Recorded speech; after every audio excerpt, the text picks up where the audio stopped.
Wasaji fogunye gwasio Krasantina dwe kasangen. Wasaji fogunye gwasio Krasantina dwe kasangen. Watakwaine kase krobiaine kasangen. Watakwaine kase krobiaine kasangen. Mema krobiaine fi angumani kotokungen. Mema krobiaine fi angumani kotokungen. Asante chantro chmo champoni fungen. Asante chantro chmo champoni fungen. Asante sesebo smeditien. Asante sesebo smeditien. Rabia santina dwe kasangen. Rabia santina dwe kasangen. Osechirichie modi nyewisio. Osechirichie modi nyewisio. Mwane benya sejuso supanyini akaba kuma sikapa banawo. Mwane benya sejuso supanyini akaba kuma sikapa banawo. Obinya sebi anko bebi. Obinya sebi anko bebi. Amenu atedi febale mefe kasangen. Amenu atedi febale mefe kasangen. Chewani tofi moje nungen. Chewani tofi moje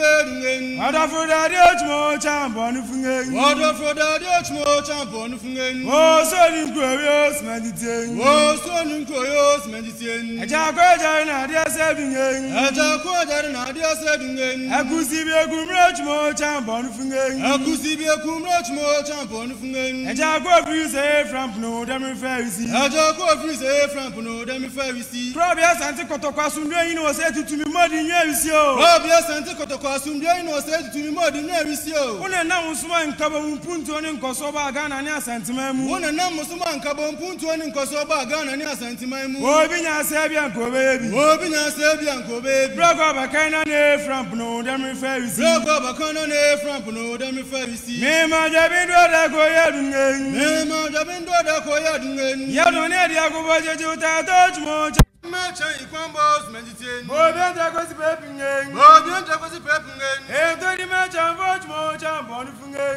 Entori mecha vochmo champo nufungen. Bobeka si pimpomos meditien. Bobeka si pimpomos meditien. Bobia de kasangen. Bobia de kasangen. Oso chamere mefe kasangen. Uso chamere mefe kasangen. Champion fiafru. Oso ntribochmo champo nufungen. Champion fiafru. Oso ntribochmo champo nufungen. Anu Fremengabu, Osa Fremengabungen. Anu Fremengabu, Osa Fremengabungen. Osafodu se chama kumajabo champo nufungen. Osafodu se chama kumajabo champo nufungen. Osafosu obos meditien. Osafosu obos meditien. Osafuna de kasangen. Osafuna de kasangen. Osaji fogu nyagwasingen. Osaji fogu nyagwasingen. Ogro santina de kasangen. Ogro santina de kasangen.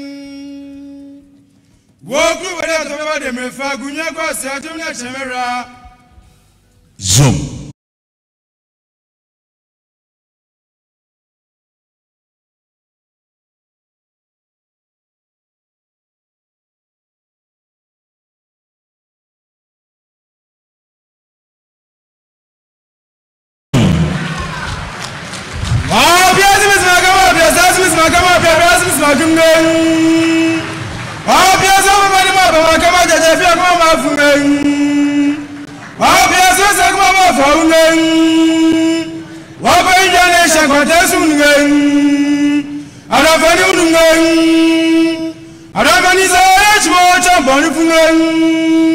Arafani sa ya no